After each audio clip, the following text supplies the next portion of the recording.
Madam Mayor, we are live. Good evening. I would like to call this council meeting of October the 2nd, 2023 to order. Good evening, everyone. My name is Sandra Easton, the Mayor of the Town of Lincoln and Chair of today's council meeting. We're meeting electronically through Zoom. Members of the public may observe the proceedings by accessing the live website at our YouTube channel.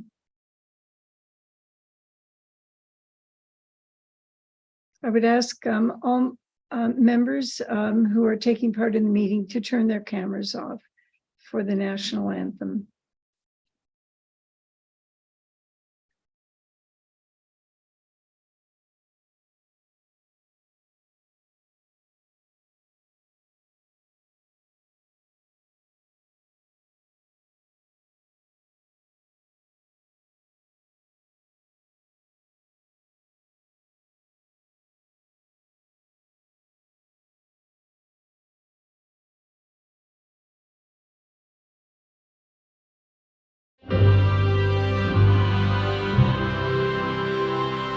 Oh, Canada, our home and native land, true patriot love in all of us command. Car ton bras s'est porté l'épée, il s'est porté la croix. Ton histoire est une épopée des plus brillants exploits. God keep our land glorious and free. Oh, Canada, we stand on guard for thee. Oh, Canada, we stand on guard for thee.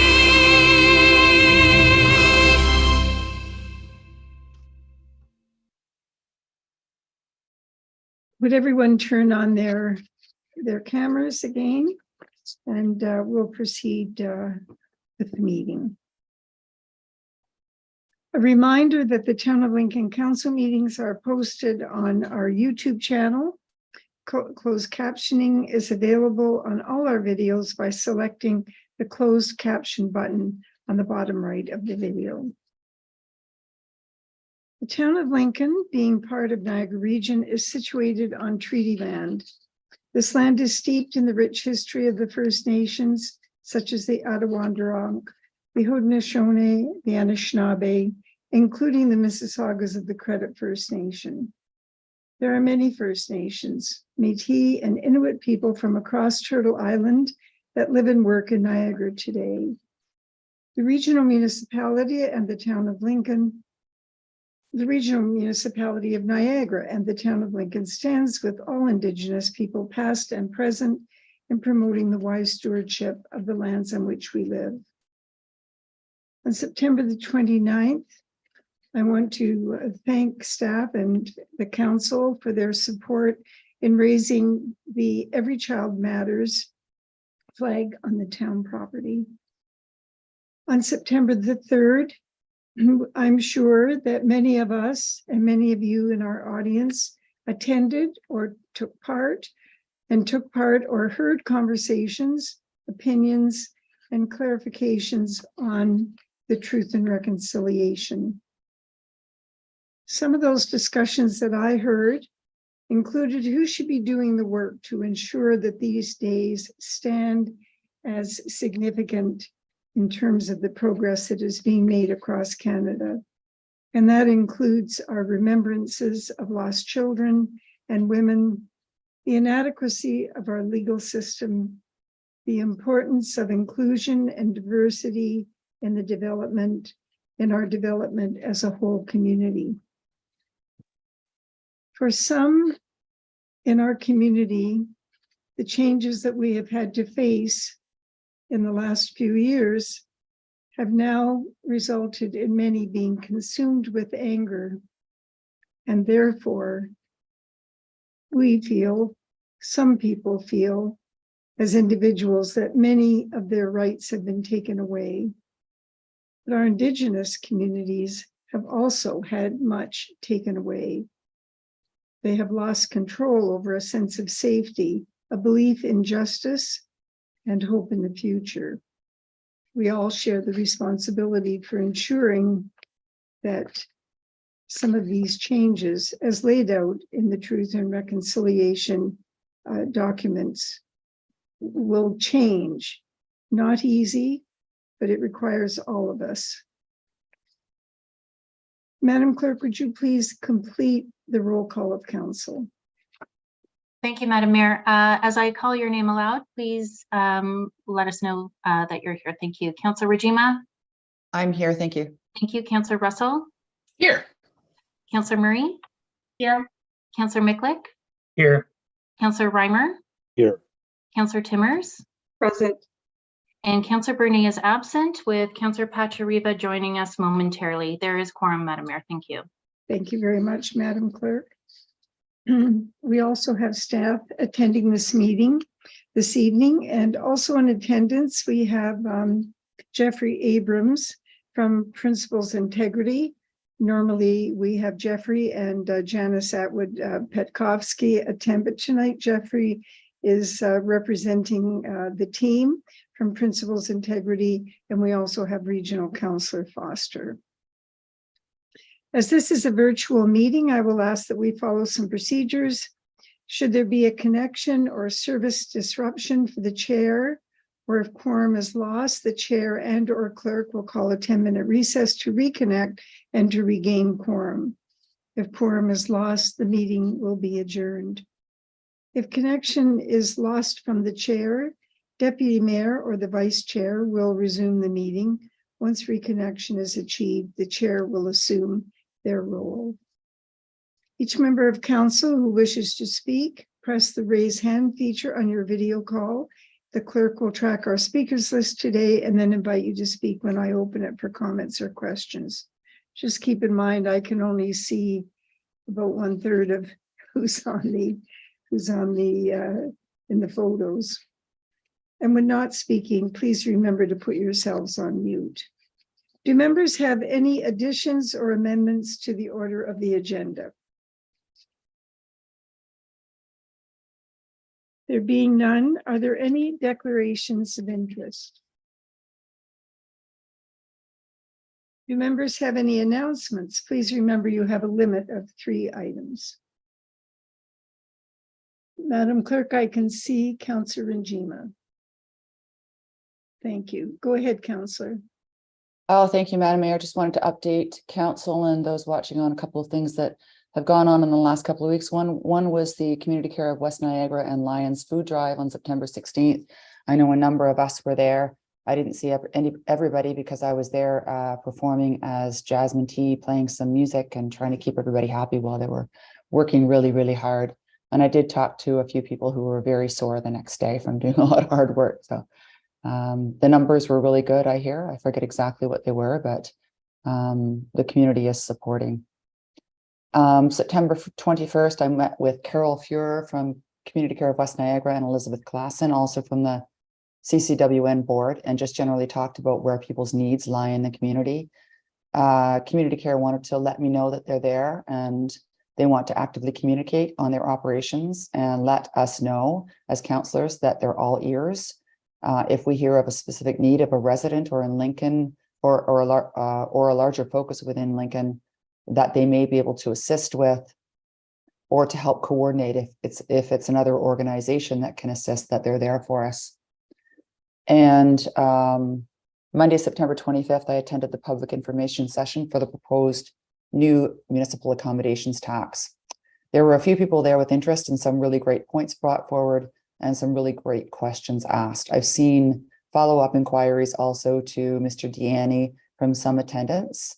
I think these PICs are well worth the time it takes to conduct them because initiatives like this often need time and repeated consideration for everyone from staff to council to those in the community to really absorb the complexity and ask good questions.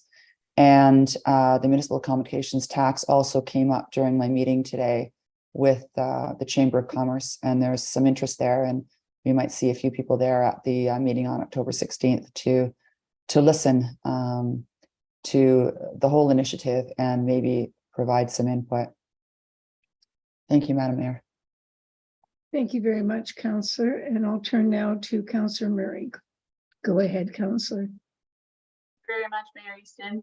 I would first of all like to present an announcement. The Rotary Club of Lincoln's Lamplighter Tour is celebrating its 20th anniversary this year, which is a huge accomplishment, and I'd like to congratulate them.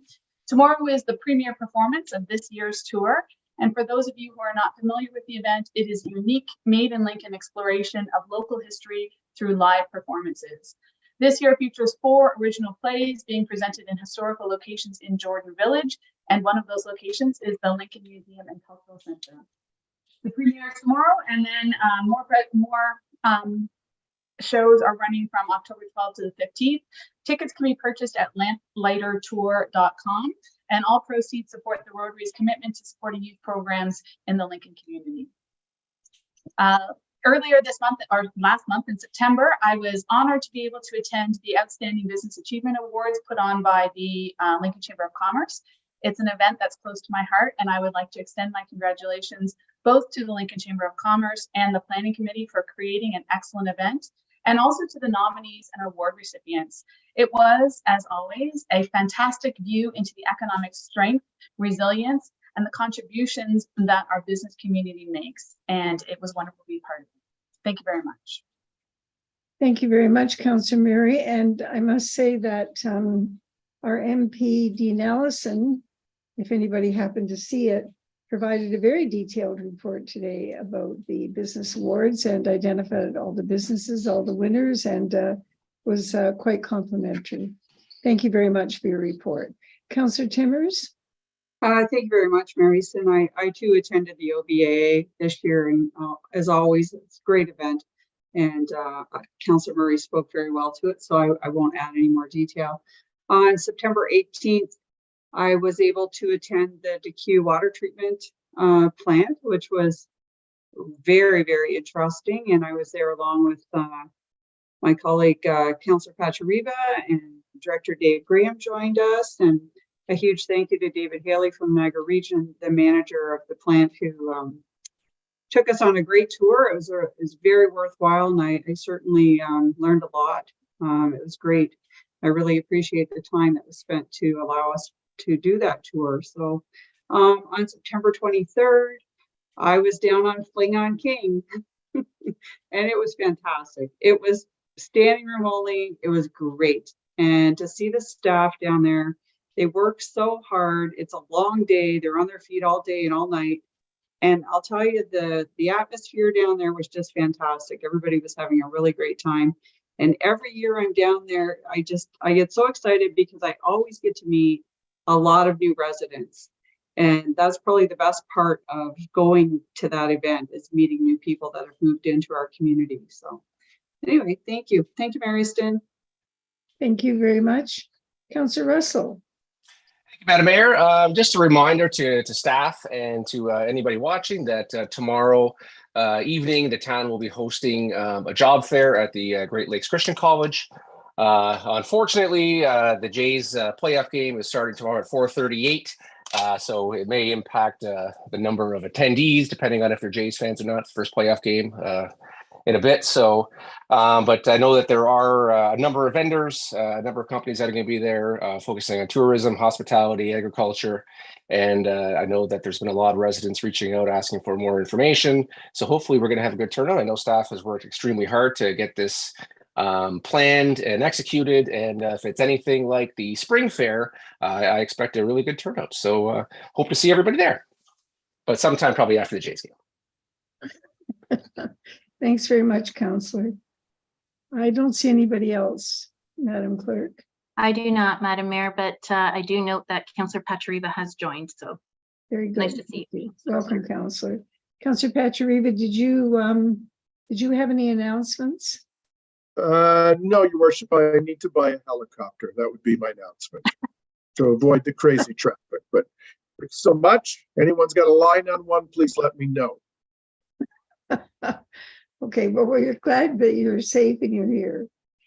All right, we'll move on to item number 8, which is proclamations. We have no proclamations this evening. Recognition and achievements, we have none. And we move on to item 10, delegations and presentations. And first we will consider item 10.1. And as I mentioned earlier, we have a presentation. Presentation was collated by Janice Atwood-Petkovsky and Jeffrey Abrams from Principals Integrity regarding Integrity Commissioner Periodic Update Report. This evening, we have Jeffrey Abrams with us. We welcome you, Jeffrey. I'm not sure where you are, but I guess we're going to see you pretty quick on the screen. So welcome. We look forward to your report. Thank you. Maybe if I say something, Madam Mayor, I will appear somewhere on your Hollywood There squares. you are. We see you. That's excellent. This is, speaking of excellent, this is a good news story once again. This periodic report covers a 2-year period. We're trying to do better to get our reports out closer to the year.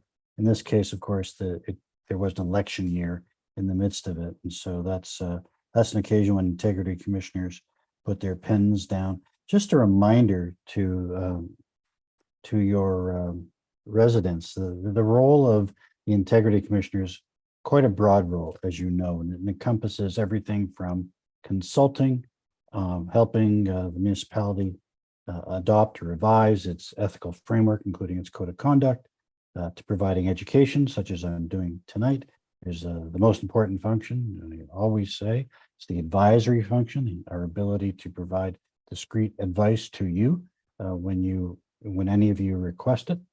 The advice, of course, is binding and binding on us. No one can later claim that you've violated an ethical provision if we've said to you already, no, that's quite all right. Your course of action is sanctioned, and as long as you, of course, stick to the advice we give. So that's the first the chunk of component that an integrity commissioner carries out. But we are also the complaint department. We're the complaint department under the code of conduct, and we're the complaint department under the Municipal Conflict of Interest Act for most complaint types. And then, of course, council can assign other duties as it wishes. You'll see on the second page of the report, there's a colorful chart that depicts these broad roles. And at the right-hand side, the most important feature of that chart is what appears in that blue arrow. The whole purpose of this is to increase the level of trust and respect and engagement that you get from your constituents. So that's the role of the Integrity Commissioner writ large. We operate under the Municipal Act. It requires that there be confidentiality in the in our engagements. If there's a report to be delivered, we make a decision what otherwise confidential information is appropriately released in order for the report to be understood. But you know that's a rare event, and we're happy to say that there have been no reports written, certainly in this period, that covered by this report. What we have done in the period is engaged with your staff, and you've adopted some recommendations to amend your code of conduct. So it now recognizes in a better way, in a way that can guide your actions, your broader responsibilities to avoid conflicts of interest. That means that not only do you have obligations under the Municipal Conflict of Interest Act, but there are responsibilities under the common law that you need to be aware of as well. And your code now provides better guidance in that respect. We also engaged with this council after the election, late November, as part of your orientation program. It would be timely to refresh that training in the near future. And in fact, we've been talking to staff about training session focused on council staff relations and workplace behavioral concepts for later this fall. This under the advice category in the period we're talking about, there were 8 separate distinct requests for advice. That's a good level. That shows engagement, that members are reaching out when they find that some guidance is required with respect to their ethical choices. And lastly, as I mentioned, during the period, no formal investigations were conducted. We did have one inquiry that was resolved informally. It was actually not pursued. That's our activity in Lincoln. The utility of these reports, though, is to speak to activity that is occurring across the province. It's an opportunity to learn lessons from the observations of other integrity commissioners or ourselves, and with respect to our clients. And the first tidbit is, of course, the necessity of avoiding council leaks, of maintaining confidentiality around closed session information, other information that might be confidential that comes into your hands. And because of its importance to good governance, we say this repeatedly. If we find that a member of an elected official or an appointed official have knowingly breached their obligation to maintain confidentiality, we're likely to be making a recommendation for a significant sanction. It's that important to the protection of good governance practices in a municipality. Also, across the province, since we last spoke to you, there's been quite a discussion on how integrity commissioners engage on complaints relating to disparagement, disrespect, and harassment. And that's really the simple case. I'm not suggesting it's unimportant. In fact, even microaggressions, if left unchecked, can become toxic in the workplace. And so it is the simple case, but it's not the egregious case. I should share that it's been the case across Ontario. This is our experience and the experience of others, that newly elected members have had, this is not universal, of course, but have had some trouble in understanding their role and staying within their lane, getting involved in staff's management or operational issues, standing alone and not as you know, an individual that's part of a collective that has the privilege of being part of the directing mind of council operating at a strategic and high level operational level. So, those are the microaggressions. With respect to egregious acts of harassment, there has been a lot of discussion on this topic.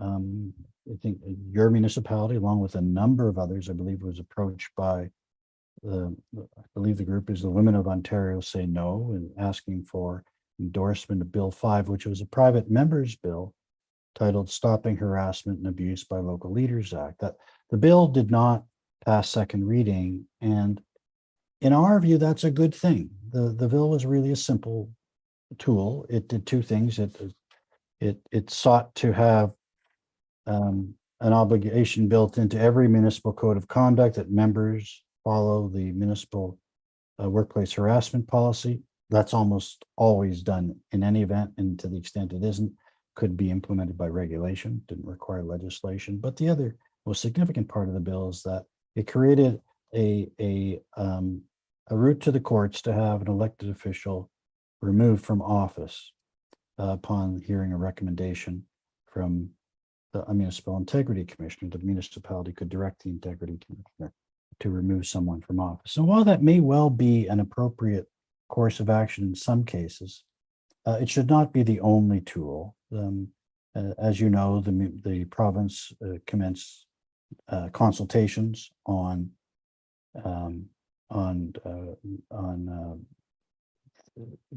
codes of conduct and the role of integrity commissioners. And it's unfortunate that those constant consultations seem to have stalled because there are other tools, as I say, to make it clear that a municipality may adopt a measure that is directly related to the offending behavior. And as you know, you will hear from your integrity commissioner even the most complicated of complaints within 3 or 4 months, as opposed to the 1.5, 2 years it might take for somebody to go to court, ask a judge to have someone removed from office. And even then, we know that's an uncertain result because the courts do tend to respect the decisions of the electorate, and to the extent that any court case is heard in proximity to an election, there's a reluctance on the part of court to remove an elected official. So that's been part of the discussion. That's been a significant part of the discussion over the last year. We've made submissions to the consultations, a number of submissions, including the one I just mentioned, to clarify that municipalities have the ability to impose sanctions that are directly related to the offense. That's offense, the circumstances that gave rise to a complaint. And I'm happy to talk about that further if you wish. The other category that's perennially recognized is avoidance of conflicts of interest, and I've mentioned that the municipality of Town of Lincoln has amended its code of conduct to include the broader concept, and that was really an excellent step in our view. So members, it is a good news story. The level of activity, healthy activity, requesting advice, and our engagement in a consulting role has been very good. Certainly, one complaint did not go very far, and so I don't think there's any dispute that this has been a good news story for the town, and we're very happy to deliver it. Madam Mayor, that's my high-level presentation. You have the report in front of you. If anyone has any questions, I'd be very happy to answer them. All right, that's very good. Thank you very much, Jeffrey. I'm going to ask council if you have any objection to Councillor Foster being able to ask questions as well of the delegation. He's had quite a bit to do with this in his role as an AMO representative. He would speak last if that is the case. All those in favor, just show of hands, if you will. Madam Clerk, is that all right? That's good. Thank you very much. I think that that's the right thing to do there. All right, then let's open the floor up and see if anybody has any questions. Certainly there's certainly elements in this report that clarify some of the harder questions that come forward. I'm very proud of our council and the fact that we use a resource that we pay a retainer. And I say that for the members of the public so that they know what our relationship is to Jeffrey and Principal's integrity. And therefore we should use it. And I'm really pleased that we are using it. Certainly I've used it in the last year, and I really appreciate the advice we get. So I'm looking for hands.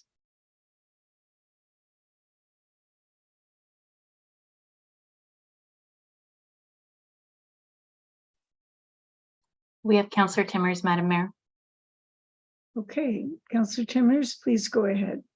I guess I'll be the first one to jump in there with a question. So I guess a couple of things popped out to me when I was reading this report, and it's around the closed sessions and regarding leaks. And you had said that there would be serious consequences for somebody who would leak private information that's spoken about in a closed session. What kind of consequences would there be? So, as you know, the Act has limited sanctions presently. There's a reprimand, a public reprimand, and a suspension of pay for up to 90 days.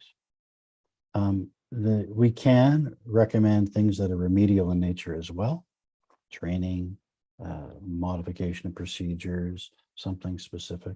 But as I mentioned earlier, there isn't a clear opportunity for council to impose things that are directly related to the offense taken. So, for example, I'm bridging two topics really.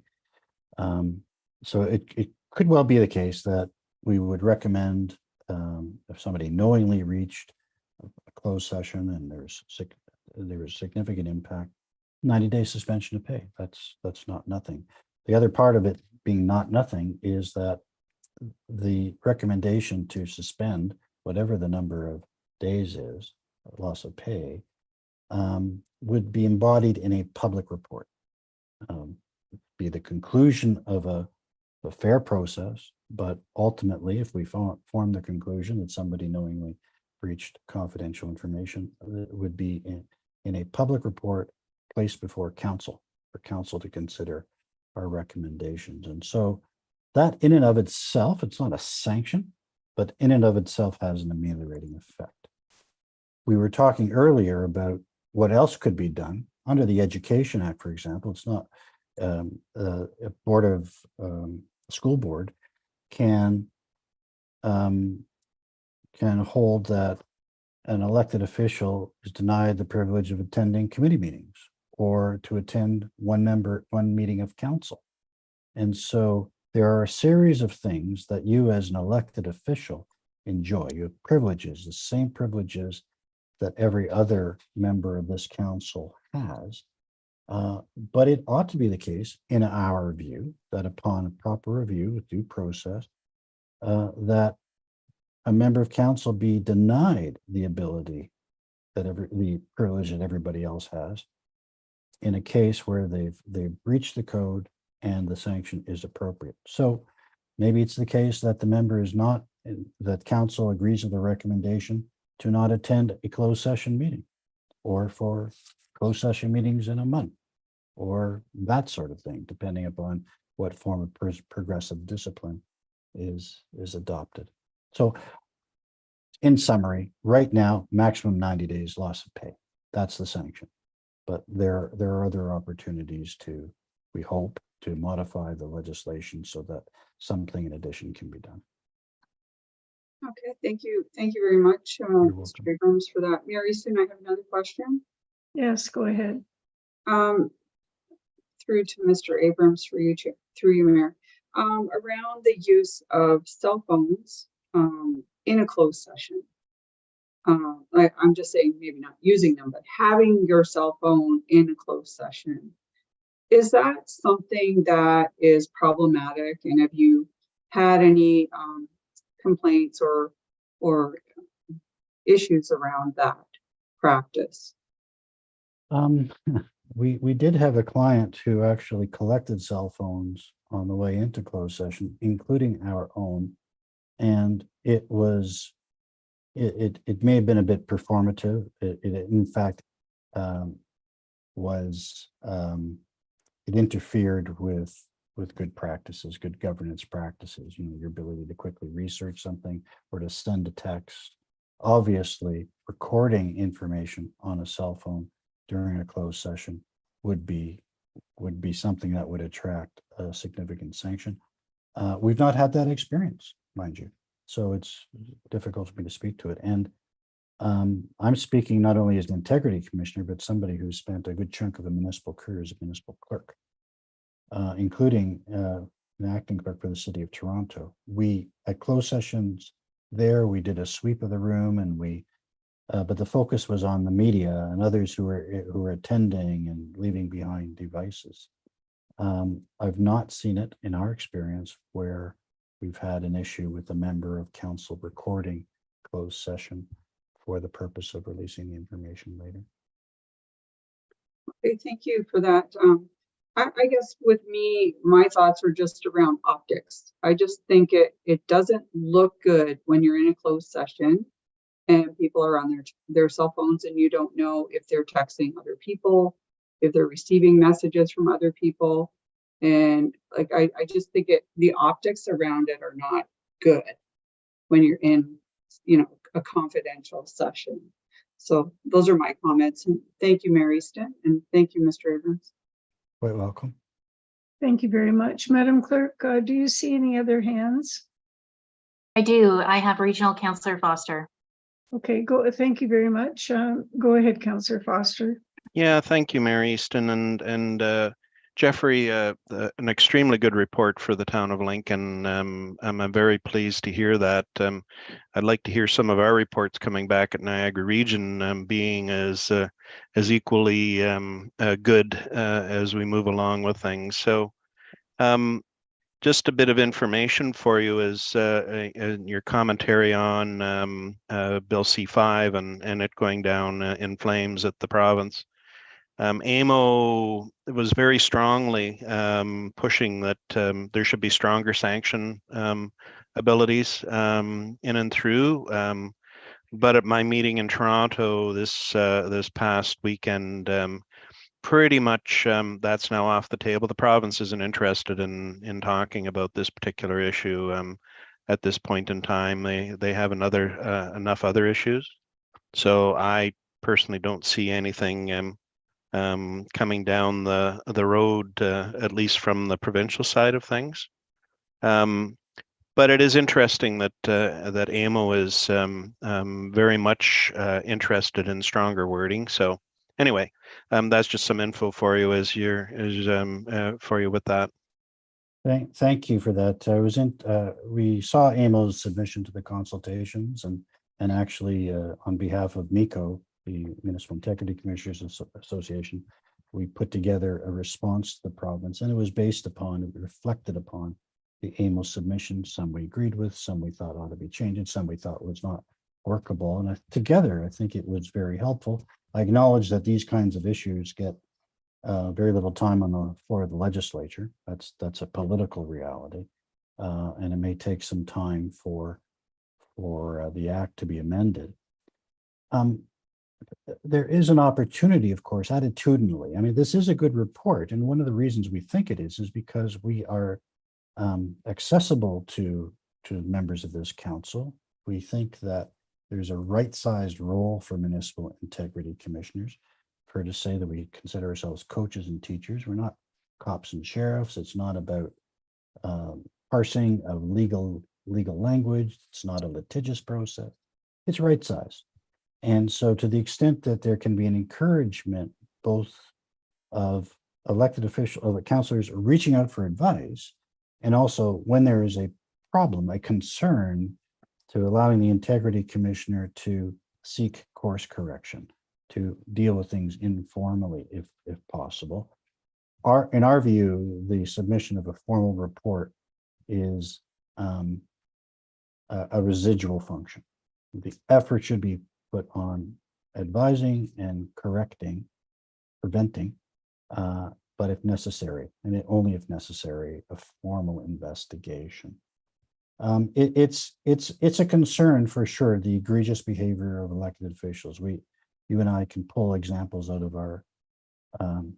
the air, maybe only a couple, but examples that are quite horrid. And that's why we thought it was important to make the submissions we did. There may be a room. It's quite possible. It's in fact likely that municipalities have the authority to do some of the things we're talking about. It's just that it would be beneficial to have the clarity, so in order to avoid judicial review and expensive appeals and being found to be incorrect in the eyes of the divisional court. So all is not lost just because there isn't some action at the legislature. Yeah, through you, Mayor Easton, just I happen to agree with you on that. I've always worried about these things turning into weapons as opposed to really being used for what they're doing. And it's very interesting that the most egregious behavior that we saw in the last term of council, none of those councillors were reelected. So sometimes the electorate knows and understands what's going on as well. So anyway, good point that you made. Thank you. Quite welcome. Thank you very much, Councillor. Councillor Patriva, as the Deputy Mayor, would you just take the chair for a moment, please? I have a couple of questions myself. Sure, Your Worship. Thank you very much.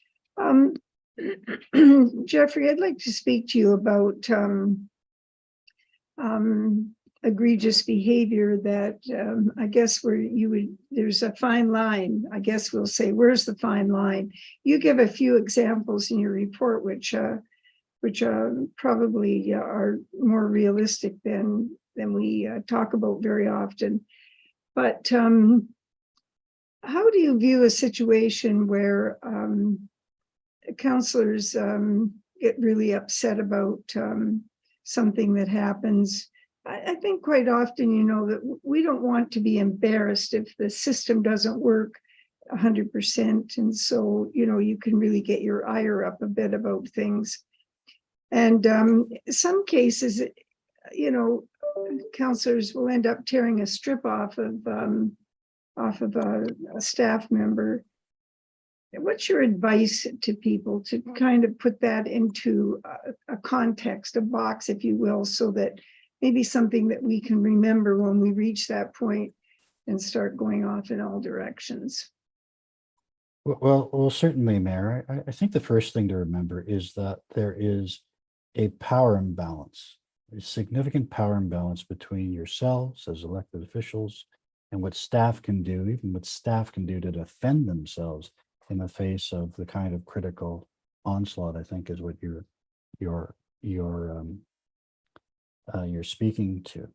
At some point, that kind of behavior can become problematic, for sure, and justify the submission of a complaint to us. We've certainly done that in the past. We've, without mentioning municipalities, we delivered a report that spoke to the behavior of one member of council that had gone on for years.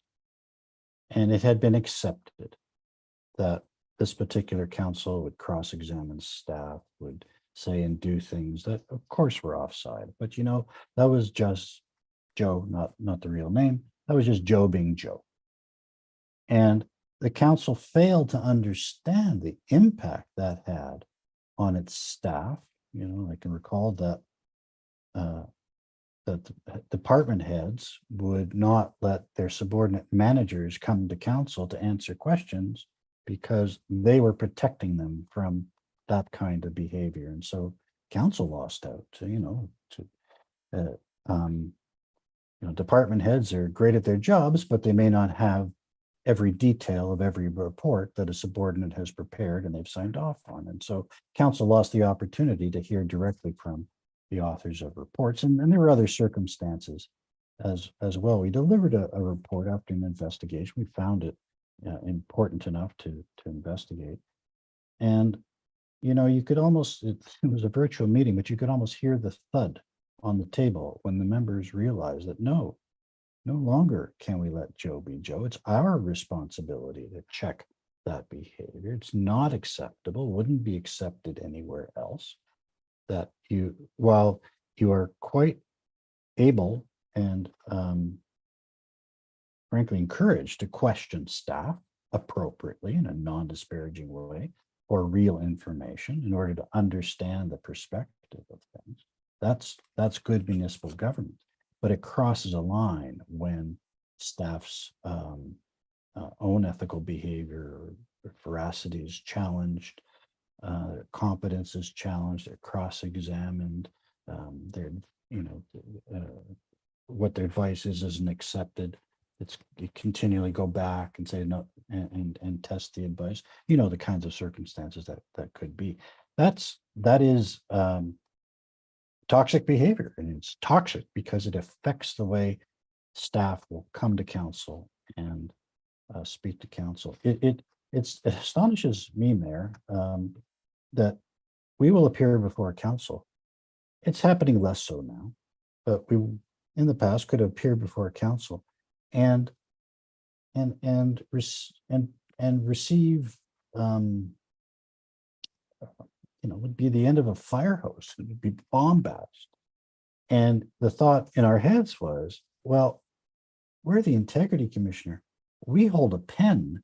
Imagine what it's like for the staff of this municipality. Imagine what it's like for somebody who comes on delegation. If this is the kind of behavior, if they're going to do this to their integrity commissioner, who have the ability to report in public, my goodness, what would that behavior be like for everybody else? And so it is important to address. Okay, that's very helpful. I'm wondering if this next question through you, Councillor Pachuriba, Deputy Mayor, the code of conduct, a code of conduct for the public. this is not something that we deal with in our community at the moment. However, it is increasing in you know, the number of occasions that it's happening, especially with social media. Because this is such a big topic, and I just want to put it forward to you, is there a basic position that we should be taking? Is there an awareness that we should be taking, and basic actions that we should be taking on this? Because this issue, as Councillor Foster will tell you, has come up at the region, and you may have been following that. It's going nowhere. And there's a lot of confusion in the minds of members of the public who don't believe that, that we really have the right to expect such a thing. That if you're an elected official, you just have to take whatever is dished out, including rocks through your window and, you know, paint on your vehicles and a lot of things like that. What's a really kind of simple approach that you could make? Because we may have to talk with you about this at some time in the future. Well, I think, you know, we think that the term code of conduct is a bit of a misnomer, because the code is really, code for elected officials is a policy document, and it's there to guide better behavior, good behavior, and contains some provisions that make it enforceable. So enforceable policy. And so one thing that you might consider doing is to, I mean, use the word awareness, is to set expectations for your community in a policy document, or more than one policy document. Let me give you a simple example from my past. It was I can't remember the title of it, but it spoke to the appropriate periods of time that a member of the public within which a member of the public could expect a response. And a response might be an acknowledgement, and might be about the conduct of work and that sort of thing. It was a policy that, because there was a problem in that municipality with members of the public berating staff and constantly wanting information, et cetera, municipality took the time to build a policy about, you know, return phone calls and emails and that sort of thing, setting a reasonable expectation for that. And you can think about other steps that might be taken. We advise our client counselors, not necessarily the council, to have your own policy for your own social media pages, for example. You know, we advise that you put on your masthead, or whatever the terminology is. I'm not a social media expert. Something to the effect of a statement says, I'm going to check this page a couple times a week, and I reserve to myself, as the administrator of the site, the ability to remove, and, you know, a little bit of a list of what you have the ability to remove. And it ranges from stuff that's off topic or commercial, repetitive, to the offensive things that unfortunately we're all growing familiar with. And so twice a week, you look at your site and you pull off offending posts. You can't be criticized for having done that if what you're doing is keeping to the administration of a fair policy about how the site will be used. So rather than a single code of conduct for members of the public, I think it would make sense for a municipality that is facing some concerns to identify those concerns and build a policy to address those concerns. And if there are concerns in a different category, another policy to speak to that. At the end of the day, your ability to sanction members of the public is really quite limited. It really boils down to not engaging with them if they violate your policy. But that may save some people some sleep, some lost sleep, or allow them to you know, focus on their core business and that sort of thing, and protect elected officials, give you some certainty as to when you can respond to a constituent in a certain way, and a certain way being, okay, enough, you've violated our policy, we're not going to respond. Mm-hmm. I think it's a better approach. That's a helpful beginning. And I must say that I recently read a report, I think it was out of Alberta.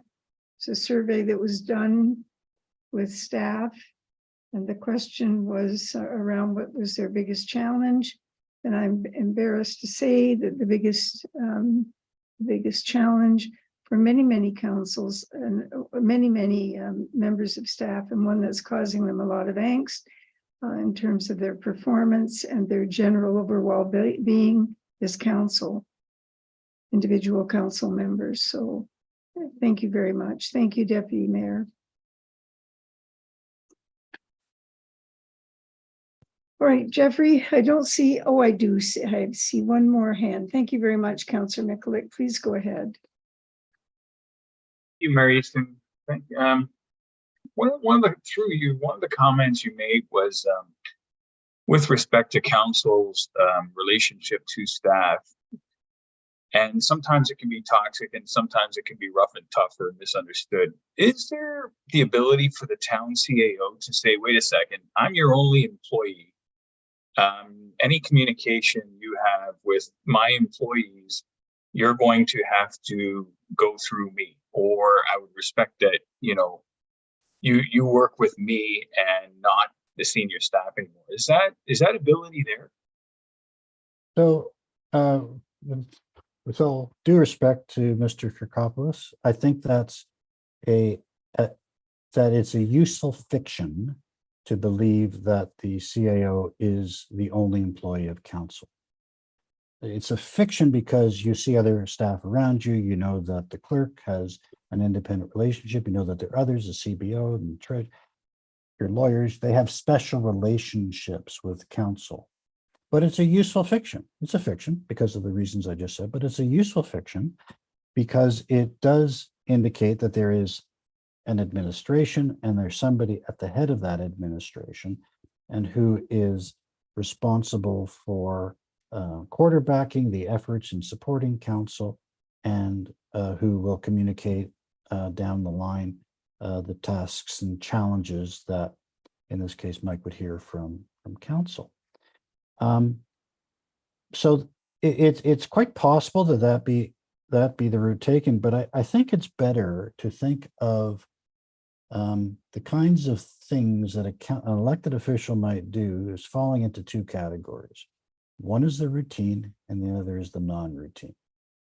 The routine is the stuff that you would always do. You know, I don't think your proposal would be to require Mike to tell you whether the meeting room is available if there's, you know, a receptionist at the first floor who's keeping the calendar for a meeting room, right? That it's a routine thing for a person facing you and the public to answer those questions. But if you want the meeting rooms to stay open at night, to change service levels, to change the work plan of a division, that would be non-routine. And you may have a conversation with the CAO about, okay, what do we do about this? I've noticed that, let me give you a more practical example. Something comes into our world and a relatively benign one with garbage pickup.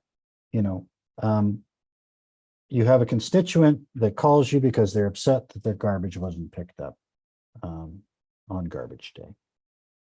And you the best course, of course, is say, okay, here's the number to call. I'm sure somebody will get back to you. They'll resolve it. But you have 15 constituents who speak to you about the missing garbage pickup, and that's happening every garbage day in your ward.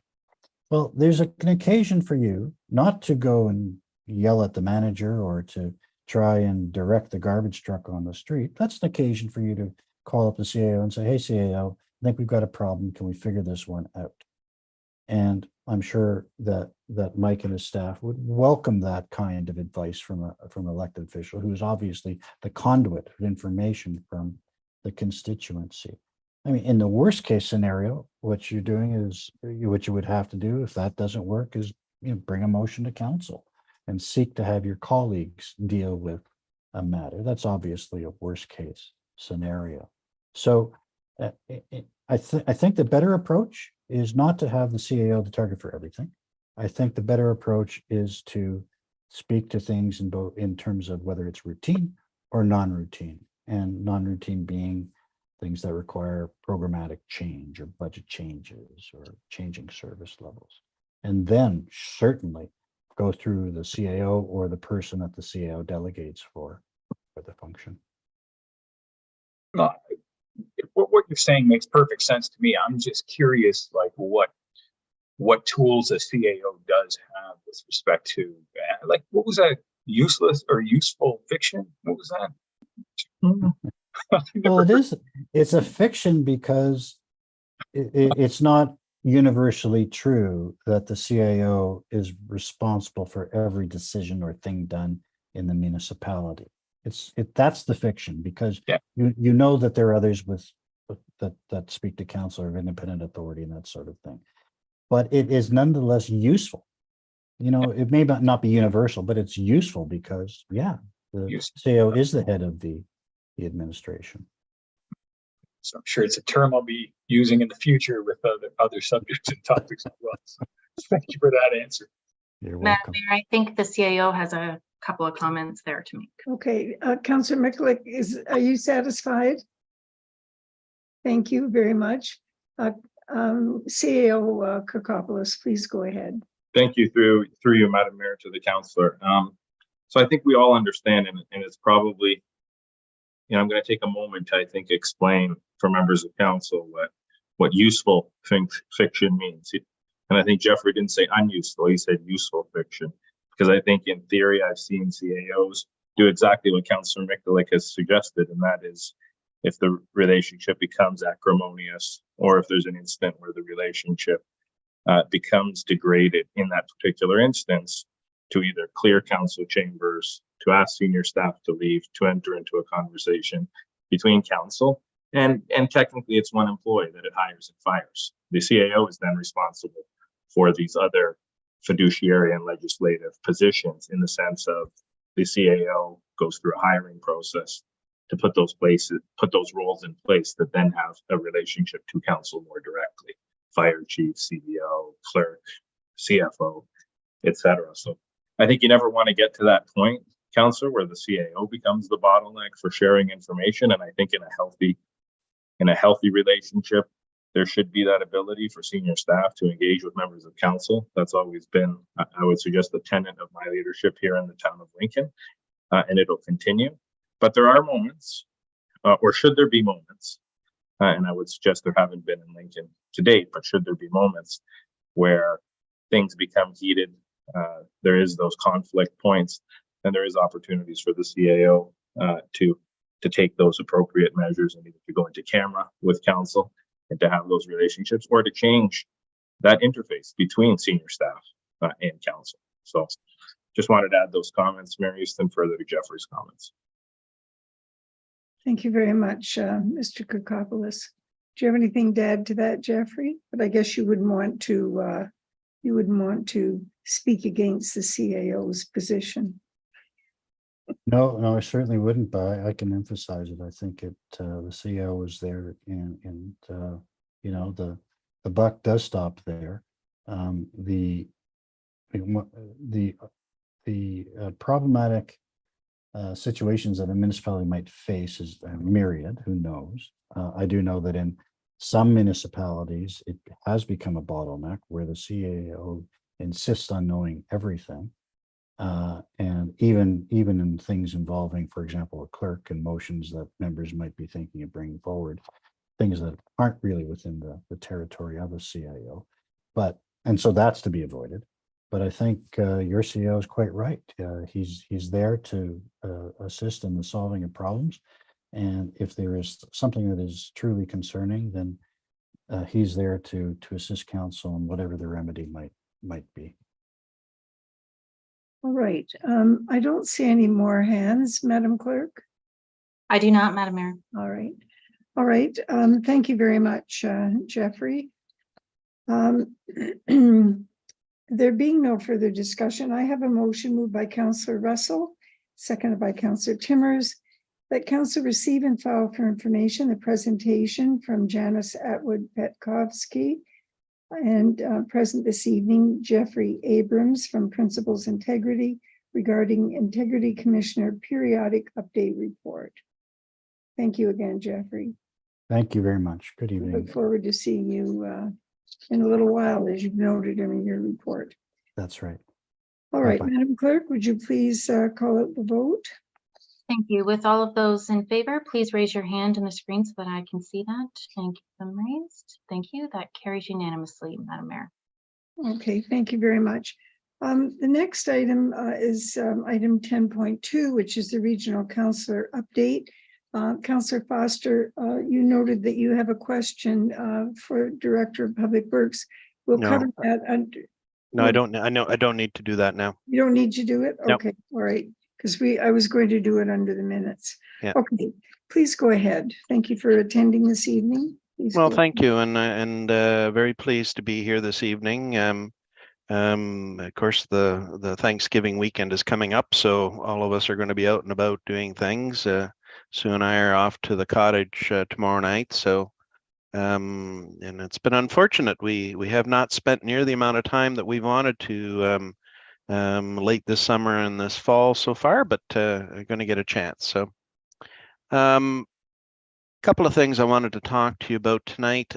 One is a sort of a late breaking item, and you guys know about this, of course, because I believe you've discussed this at your Public Works piece of the puzzle. But coming forward next Tuesday at our Public Works meeting, the Ontario Street sanitary sewer reconstruction and water main replacement is coming forward. And I know it's somewhat dependent on your passing things tonight as well. But this is a good project that's coming down the road. Certainly some pieces of the puzzle that need to be completed to make sure that the water and sewer within the Beamsville community anyway are going to be able to be tip top and move us into the future.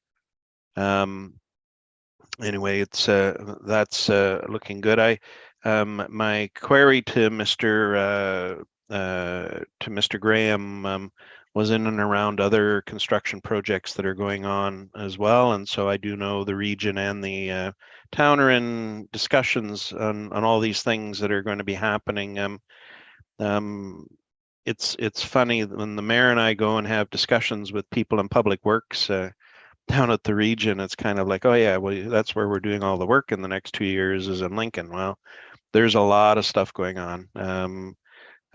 King Street to the west out of Beamsville is going to be done. Downtown Vineland, like there's a whole sequence of things that are coming into play, and now this construction project on Ontario. So we're just going to have to make sure that there's a really good coordinated communication process going in place so that everything moves and travels in and appropriately through the community, as Councillor Renjima and Councillor Russell and I all know. That's one of the first things we always hear about is transportation in and through the downtown Beamsville area. So anyway, looking forward to making sure we do that and move forward appropriately. I was at AMO Thursday and Friday last week. AMO, when we meet, we deal with a wide variety of issues. AMO really in the end is a strong advocacy group, as we all know, for the municipalities in and across Ontario. The big discussion on Thursday last week at our committee of the whole was concerning what's referred to as the municipal fiscal imbalance. You know, we've all talked about this over the last number of years. The fact that, you know, there's this expectation that we need to be spending, in the case of the region, billions to go and fix, update, correct, do what we have to do in and around infrastructure. The town is no different. There's a long list of things that needs to be done, but you know, the problem is that it's the way that we generate the funds and how we deal with things, and how this really comes up for us to look at into the future. So anyway, some strong discussions going in and around that. There's discussions going on with FCM in Ottawa as well. There's an expectation, or at least there's going to be an attempt to try and get the federal government even more on board when it comes to having money funnel. That's a new word, munnel. In and through to municipalities. There's also a thought process that the relationship between municipalities and the federal government has to change as well. But anyway, these are the types of things that are going on at both the AMO level and also at the FCM level to really get these full-fledged discussions at play. We had a discussion in and around the AMO response to the Provincial Housing Affordability Task Force.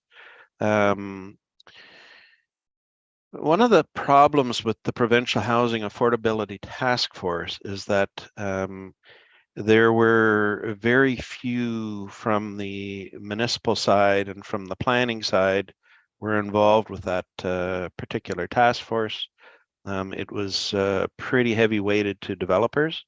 So suffice it to say that there was some concerns about some of the information coming in and through with that. So AMO's working on a response, and certainly that'll be coming down the pipe for us in the very near future. Because of some rulings that have been made in the courts in and around encampments, particularly in the Waterloo region area, encampments are becoming quite an issue at the provincial level.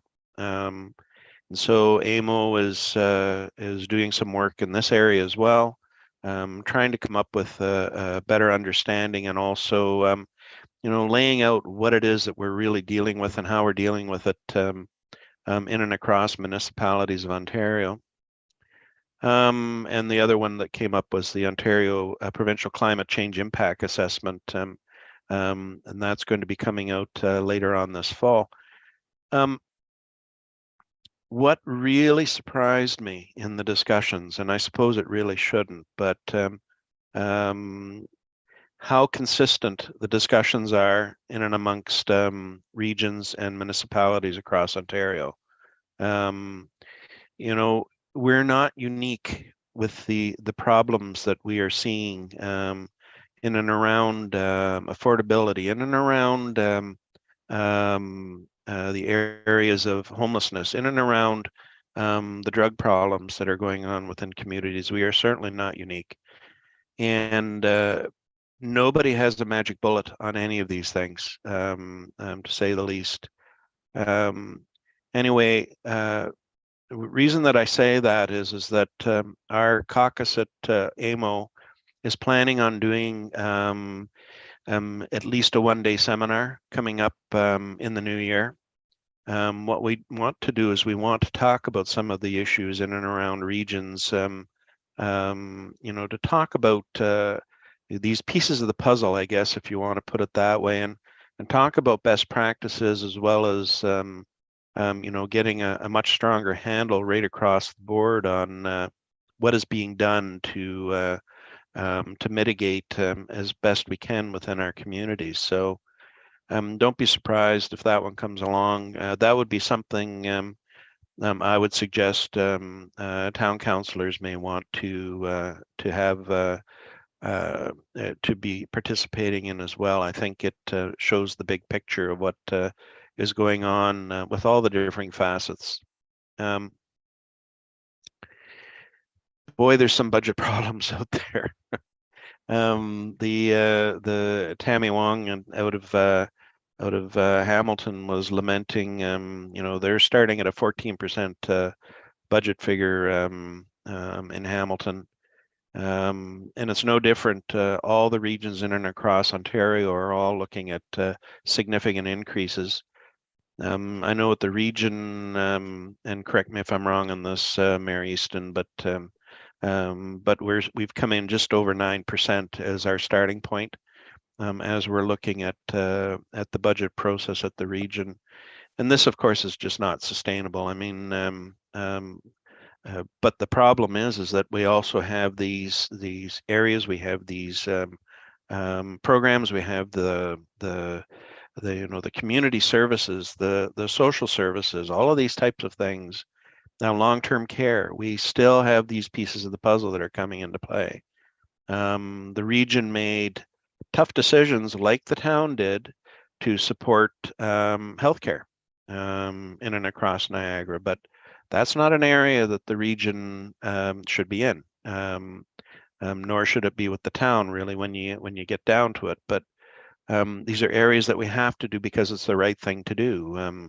Supporting the hospitals in West Lincoln, as well as or Grimsby, sorry, as well as in Niagara Falls, plus the other pieces that we're working on. So the other piece that keeps coming up, and I know Councillor Russell and Councillor Michalek have been ones beating the drum earlier on community improvement programs and all these types of things. Well, don't forget is that the region is a sign-on to all of these things. There's monies that come from the region in order to help pay for these programs. But again, that's above and beyond the mandates of what the region is supposed to be doing. So, and everybody has done an uptake with it, and suffice it to say, there's a lot of money is being spent in that area. So, anyway.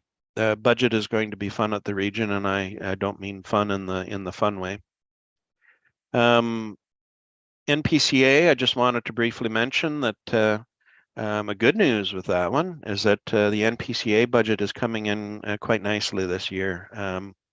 We started last year with the budget process. We really thought through about a 3-year budget cycle.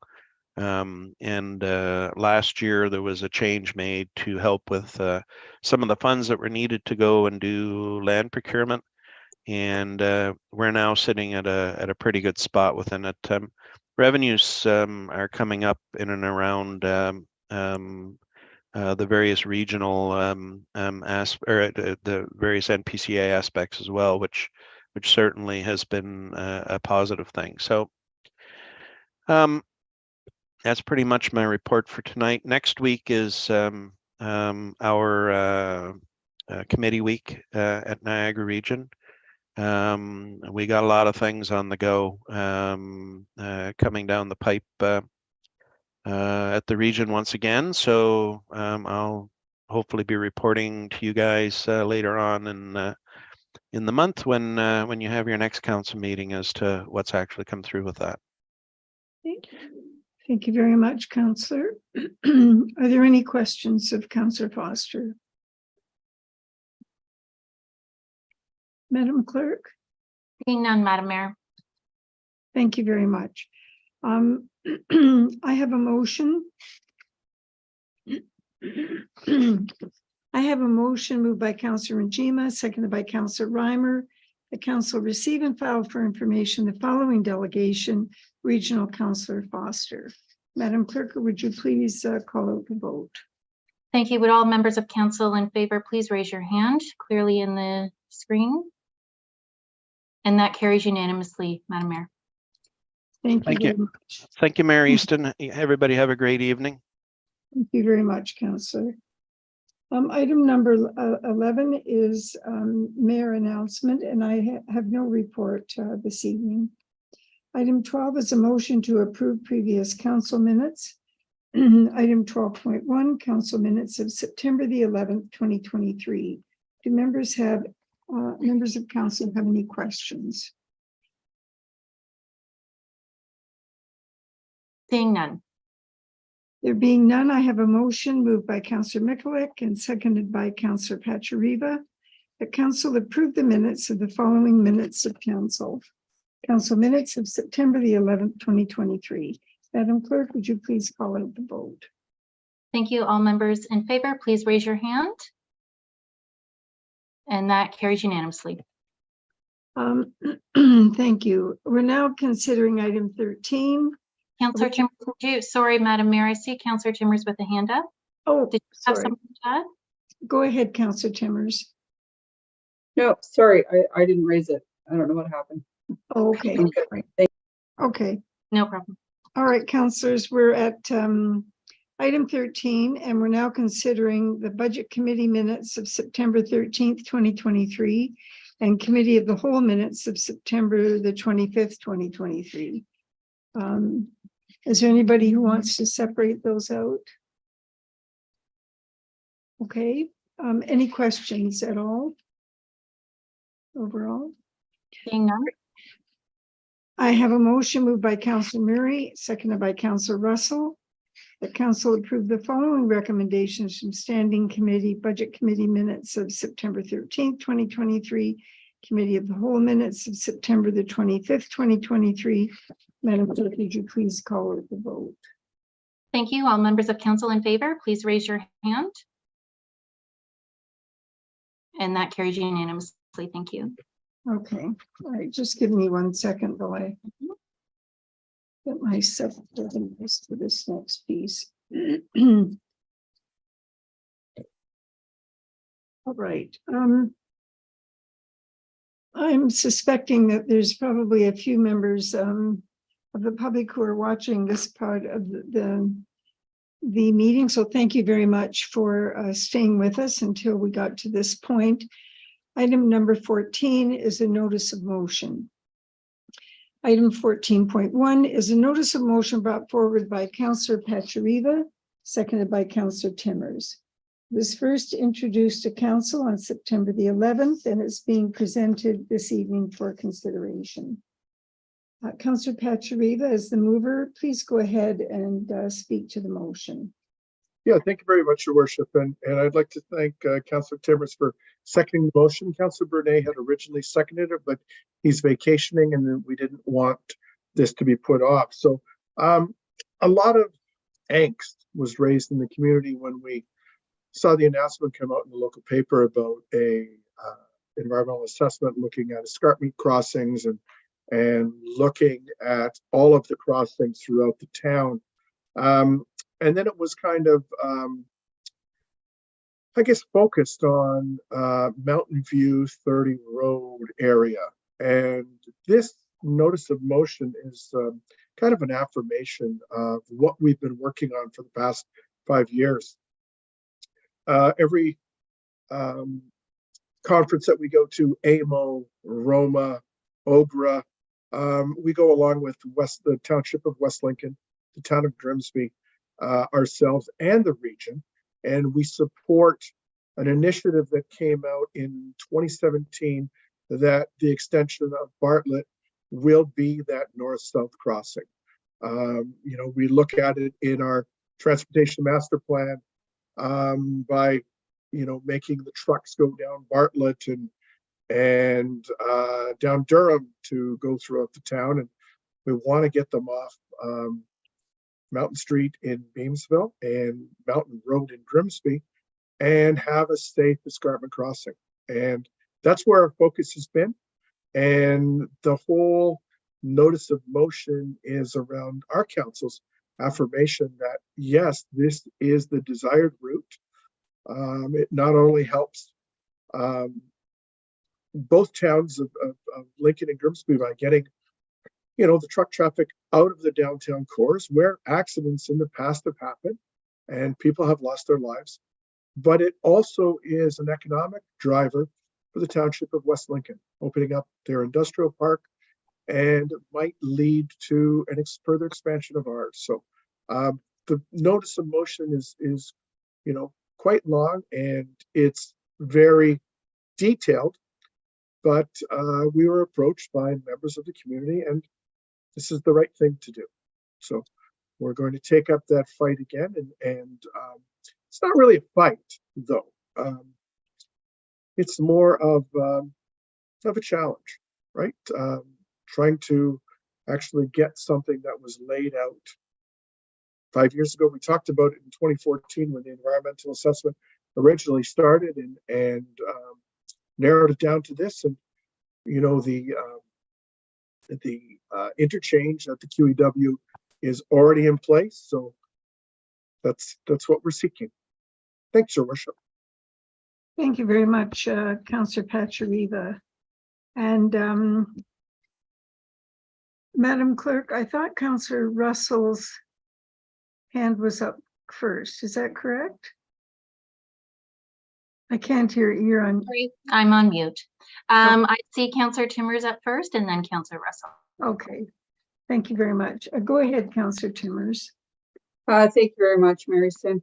I echo all of Councillor Patriva's comments, and I'm very happy to second this motion. I think it's a good motion, and we want to get out front and, you know, let everyone know where we stand. And this has been going on for decades. So I really hope that this time we get across the finish line and this actually comes to be.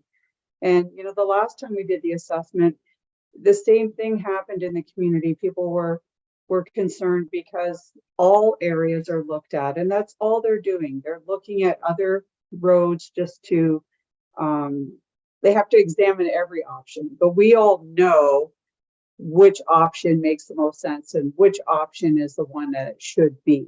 So just as they identified a different option quite a few years ago, and I remember when that happened, and so we're going again, and I hope that this is the last time around, and that we get it right. We get the shovels in the ground and get it going. So very happy to second this motion tonight and that it's coming to the table.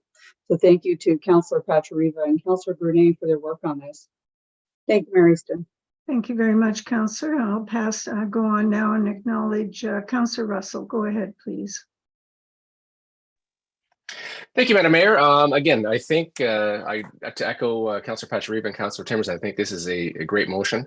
The only question I would have is just again a matter of wording on the therefore be it resolved. I'm wondering if I would welcome Councillor Patriva and Councillor Timmers and our CAO's input on this. That the Town of Lincoln Council calls upon the Niagara region, so on and so forth. I wonder, is that strong enough language? Should we, when I read this, I think the whereas is laid out an exceptional case of why. And I think to me, we should kind of hit that home with Town of Lincoln Council expects the Niagara region to implement the Niagara Escarpment Crossing at the proposed location, so on and so forth, just to make sure that it is strong. I think calls upon, it kind of leaves it open to some interpretation or potentially, again, some negotiation. I think the expectation is pretty clear of where we want it to be. So thoughts on that? Okay, I'll call upon Mr. Kirkopoulos to respond. Through you, Madam Mayor. I personally don't have a problem with Councillor Russell's suggestion. I know I've had conversations with CAO Ron Tripp, Acting Public Works Commissioner Dan Carnegie, and Director Frank Tassone about this particular motion and about the contents of this particular motion. As we heard earlier, the region will be attending a future meeting, either in late October or early November, to talk about this particular file because it is generating a lot of attention. It will be going to all the West Niagara municipalities to have a similar conversation. And I think as we heard, Bartlett remains the focus. I looked at the 2023 AMO note that we did just a short few months ago, where it highlights Bartlett and Park Road as the proposed and preferred crossing location. So I think some stronger wording that says that's our expectation, that's our request. However, Councillor Russell worded it, I think that absolutely makes a lot of sense, and I think reaffirms where Lincoln Council has been at on this particular matter. Okay, Councillor Russell, this is a minor amendment, and I do recall Madam Clerk being advised by a clerk expert that there's no such thing as a friendly amendment, so I'm not going there.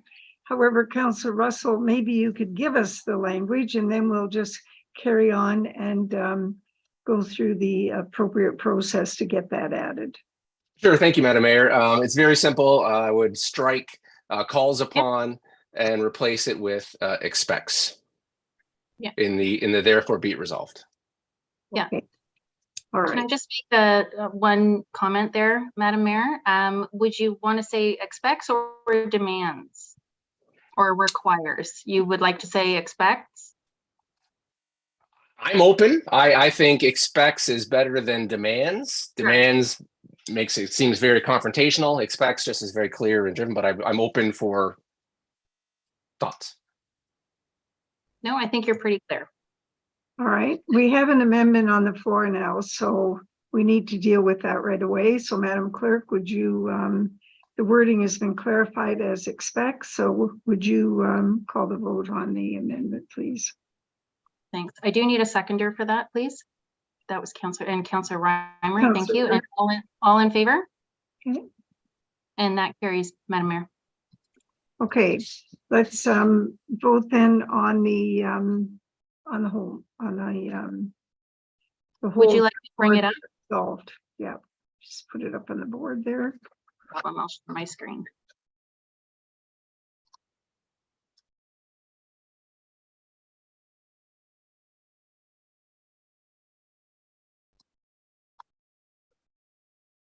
Can you confirm that you can see this, Madam Mayor? Yes. Thank you. Just need to, yeah, just have to go up there. So we're not going to read unless any member of council believes that we should read this out. It was circulated. We've all had an opportunity to read it. The proponents who, members of the public, have also had it. It's gone, Madam Clerk. Yeah, no, I just realized I shared the wrong one. Here we go. And I'll bring it. I just bolded. There it is, right here. All right. Okay, therefore be it resolved that the Town of Lincoln Council expects the Niagara region to implement the Niagara Escarpment Crossing at the proposed location of Bartlett Avenue and Park Road South in Grimsby, and that the Town of Lincoln staff provide this feedback and make any necessary submissions and/or presentation to the Niagara region communicating this position. Any further questions? I see Councillor Timmers with her hand raised, Madam Mayor. Councillor Timmers. Thank you, Mary Stin. I'm sorry, I didn't hear what Councillor Russell was saying. I thought he was saying request, not expect. So He said request and changed it to expect. So let's confirm that. Councillor Russell, is that correct? No, Madam Mayor, it was expects from the beginning. Expects. Okay. I just personally like the word request better. I know maybe we're past that already, but I don't know. That's my thoughts on it. I was happier with request, but all right. You're right. It has already been dealt with. Yeah, fair enough. Okay, thank you. Deputy Mayor. Yeah, thanks, Your Worship. And I mean, I'm fine with that. We seem to chase our tails on nomenclature all the time. So I think it delivers a message on what we're trying to achieve. And I mean, we heard Councillor Foster speak tonight about budget pressures at the region. This has already been dealt with. So the region doesn't need to be spending any more money, and neither do we going down this path. So I think it's a great motion, and I look forward to their visit with us. So thank you. Okay, thank you very much. All right, Madam Clerk, no other questions. So would you please call the vote on the entire motion? Thank you. So all those in favor, please raise your hand. And that carries unanimously, Madam Mayor.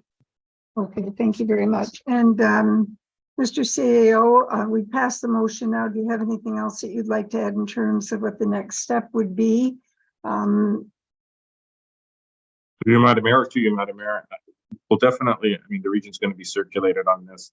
I'll definitely remain in close contact with senior leadership at the region, both within Public Works and the CAO's office, to ensure that the follow through occurs on this particular motion. And I'll advise members of council and by extension, the public, when we have a confirmed date of senior staff from the region to attend our council, who I think in a lot of ways will reaffirm and provide information on the individual EA process, what it means, why this process is different than the previous process, and hopefully on the public record, make their views, I think, crystal clear on Bartlett remaining region's focus. And Mr. CEO, an additional question on process. Will this also be circulated to the town of Grimsby and the township of West Lincoln? To you, Madam Mayor, absolutely. We've been in constant contact with our peers that this was forthcoming, but we will make sure in a more official capacity that it's also shared. Okay, all right, thank you. All right, so the motion has been approved. Councillor Micklick, did you have an additional comment? Through you to our CEO, do we have an expectation as to a timeline, like when this would happen? Is it a month? Is it 6 months? Is it a year? But through you, Madam Mayor, the councillor, just to clarify, councillor, are you talking about the region attending our council? Or Yeah. are you? Yeah, so Taking a look at this and reviewing it and preparing themselves to, to attend a council meeting.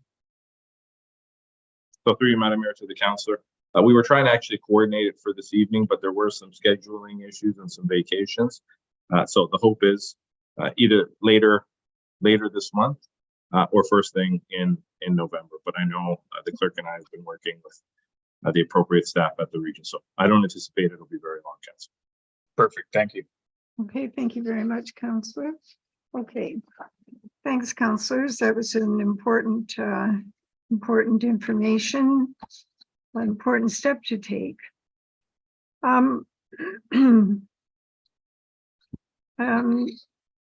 Let's see.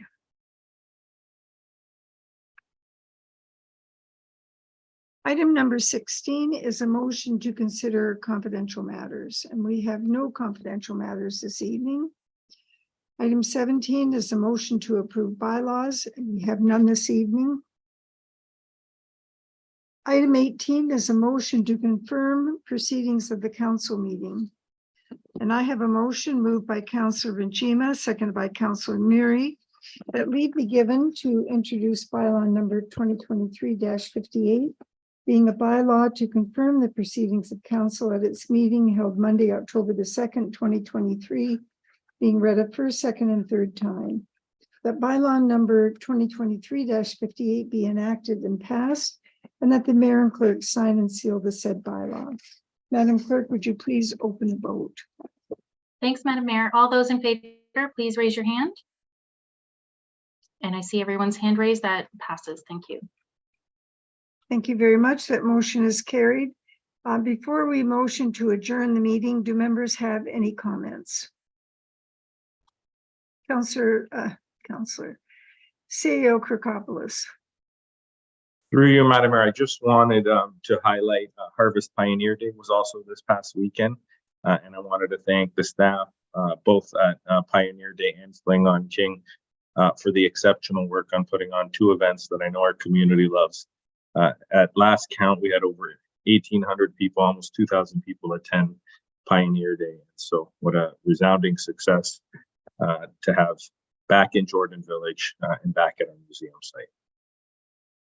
Thank you. That's great. And Mr. Kirkopoulos, do we have a number for Fling on King?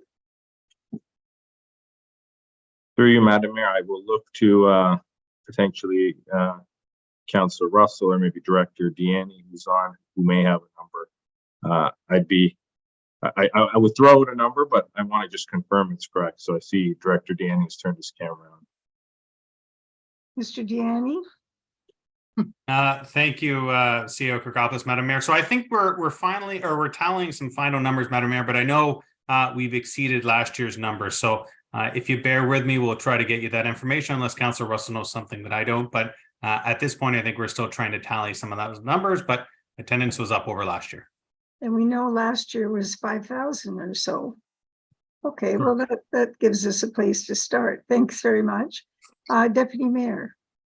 Thanks, Your Worship. And just a question with response to a few emails I've received over the weekend. So one about, again, from the public about and I'm going to forward them on to staff because I just got home, but I'll do it later this evening. Well, one about, again, the call for a stoplight at Stella Bowery King. And with the rebuild of King Street from Lincoln to the roundabout, the call for something at Lincoln and King Street, whether it be a four-way stop, a pedestrian crossing, or a signalized intersection. So I know that Councillor Foster in the past has said, we're approaching budget. He will go to bat for us to come up with a list of requests to the region. So, I mean, we have meetings and we talk about these things and we throw them out. He's always said to formalize it. So looking to the CAO if that's something that can come out when we have our ward budget preliminary discussions, and then, maybe staff ranks them based on, environmental sensitivity or safety, and then bring that back at a later date and have everyone agree on through, council that these are the things we should be asking for. So wanted to get his thoughts on that. Okay, well, I think that's a question that this is a good time to ask that question. CEO Kirkopoulos, what would you suggest we do with our lists? Through you, Madam Mayor, to the Deputy Mayor and to all of council. I think the Deputy Mayor's suggestion that in those touch points that we're having members of council to highlight what those regional priorities are, I think that's definitely one way to get that information to staff. I would suggest,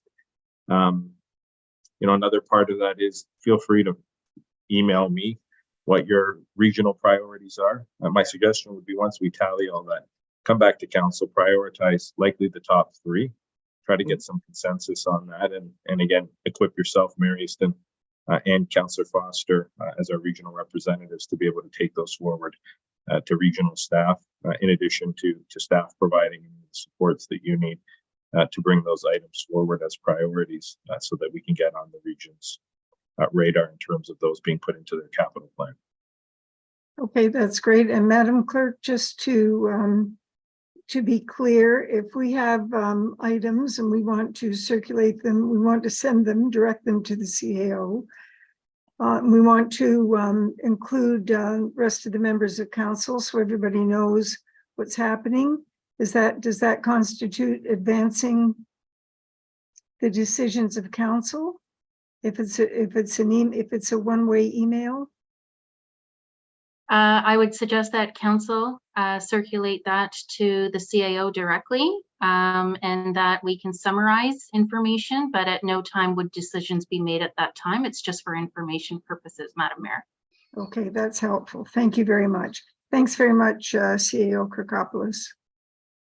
I don't see any other hands. I do not, Madam Mayor, no. All right. I want to reinforce the comments of the CAO.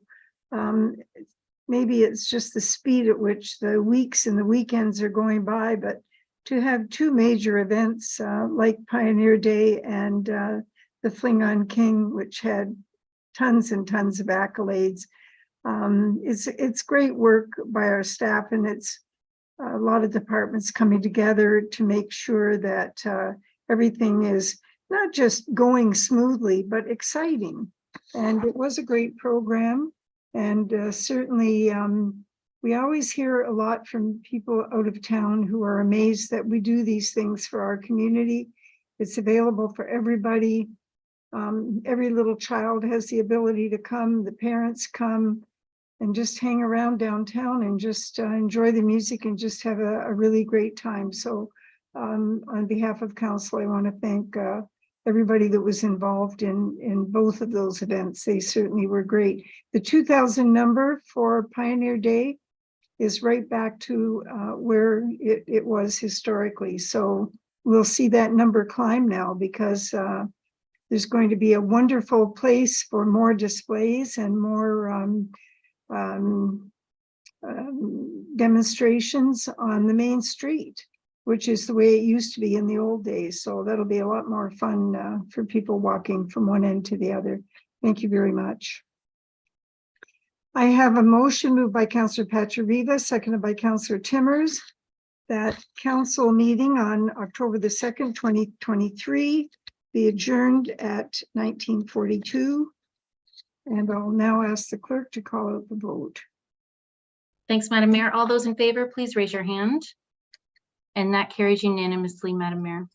Thank you very much, Madam Clerk, and to the rest of the staff who attended this evening. Thank you, councillors, for your attention and participation.